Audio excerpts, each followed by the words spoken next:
if you think about this logically, right, just purely logically, to get rid of staff and operate better means at the moment those staff have to have a negative influence.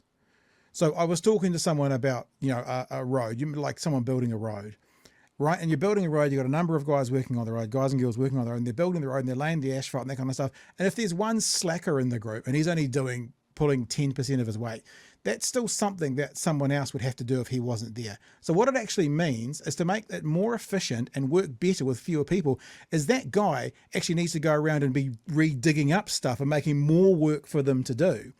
So unless these people that are going are making, I know it sounds silly, but more work for the ones left over to be doing, then actually, even if they're all slackers and lazy and layabouts, which obviously we don't think they are, that are only doing a half job on a full-time wage or whatever, that's still a half job times 6.5% that has to get picked up by the remaining people. It just makes no sense at all, Chewy.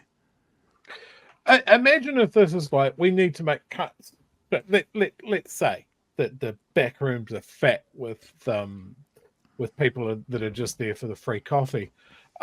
Imagine if the government said, we want to free up more funding for the front line. Yep.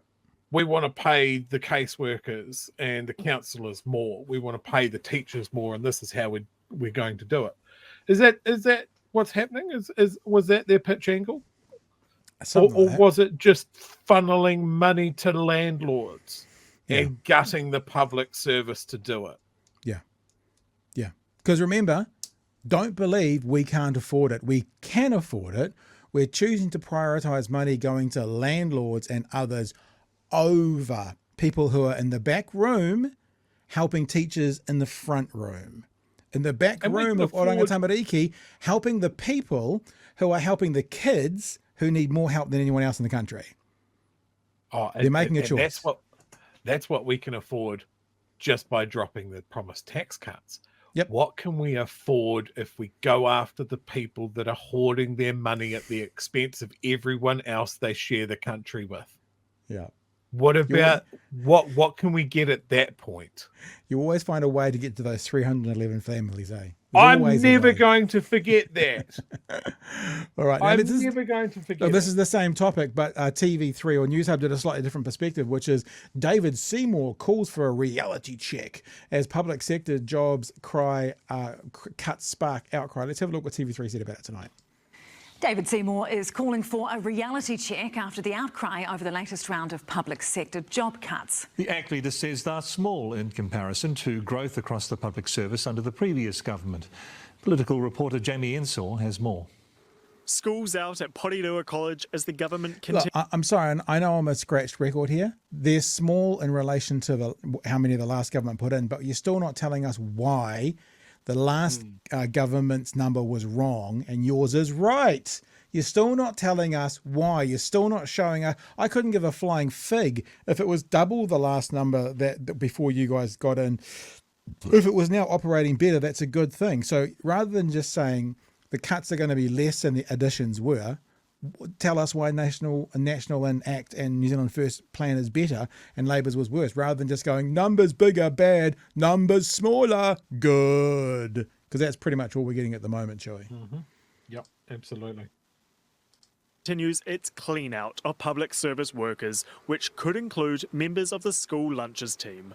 Well, we know that Māori and Pacifica students are in the lower socioeconomic groups, and the school lunches actually target those groups. News Hub's also obtained documents showing the Ministry of Education's Te Hure Hanganui team, which supports communities to address racism, is also in the firing line.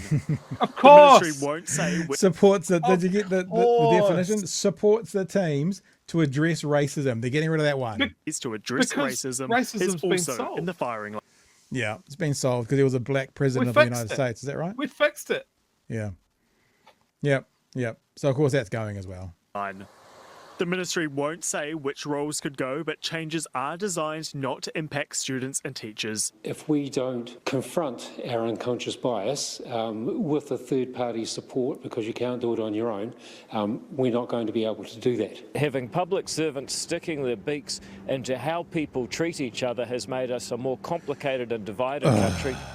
As well as this Yeah. current government is sticking Fuck. their beaks into everything and telling parents how to raise their children. And look, don't come at me with a whataboutism. Well, that's what the left do. I don't care if the left did this and you hated it. It doesn't stop that now. The right is doing this.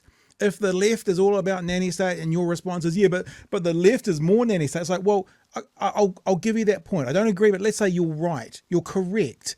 That doesn't negate the point that these guys are now doing what they've said to all these other people you should never do. All right. And because these are the guys in power, these are the guys who we look at and critique. We don't go, hey, let's fix that problem that Labor had 16 years ago. We go, hey, let's fix that problem we've got in front of us today that are going to impact us tomorrow and through the next cycle and the next cycle. We can't change what happened. Doesn't mean we give them a pass if they've been doing the same thing. But this government are the ones who've said, don't stick your beak in. Libertarians, less government, smaller government. We don't want that. And they're the ones that are telling parents now how to raise their kids, when they're sick, when they're not sick, what they're allowed to have in their bags going to school and not. It's just hypocrisy. And if you can't see it, you're either a moron or you're being willfully ignorant. In other words, you're choosing not to see it, Chewy. I think every time that Rimmer talks about, the government shouldn't be involved in telling people how to treat each other, it's always this disingenuous argument that racism and division is caused by acknowledging it. Like acknowledging that there are different races and cultures in this country is creating division. Recognizing that there are past wrongs that perhaps need to be righted is racism, and everybody should be treated the same, because that sounds lovely and cuddly, doesn't it? Yeah. It's just farcical. It's amazing how shallow his thinking is on this stuff.